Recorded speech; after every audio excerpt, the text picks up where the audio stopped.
What is MiniMax H3? Last week, MiniMax officially released H3, their newest generation model.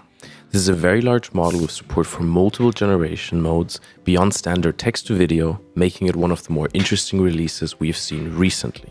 MiniMax recommends around 24 GB of VRAM, which puts it out of the reach for a lot of users. However, thanks to GGUF quantizations, it's possible to run smaller versions of the model on consumer hardware. For this video, I'm using the Q3KM quantized version from the Aberray MiniMax H3 repository. Before we begin, here are the specs of the system I'm running. I'm running an RTX 3060 with 12 GB of VRAM and 32 GB of DDR4 VRAM. Even though the model recommends significantly more VRAM, the Q3KM Quant makes it possible to fit within 12 GB. Installing MiniMax H3 in ComfUI. To get started, head over to the Aberray MiniMax H3 GGUF repository on Hugging Face. Inside the repository, you'll find multiple quantized versions of the model. For this video, I'm using the Q3KM version because it provides a good balance between quality and memory usage. From the repository, you'll need to download the required model files.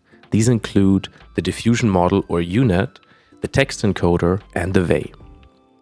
Once downloaded, place each file into its appropriate ComfUI model directory. Before loading the workflow, make sure you update ComfUI, have CUDA 13+, and at least Python 3.13 or newer. If you don't have this, it might just crash when trying to generate. If that happens, give it an update. Now for the workflow, you will have a couple of options. The easiest method is probably to just use the example workflows in the repo. However, what I did is just replace the normal loaders in the workflow from ComfUI with GGUF loaders, and that worked fine. But in this video, I've only tried text to video. There's also a lot of other ways to use this model, which I'll be exploring in the future. Now for the questions everyone wants answers. How does MiniMax H3 actually perform on only 12 GB of VRAM?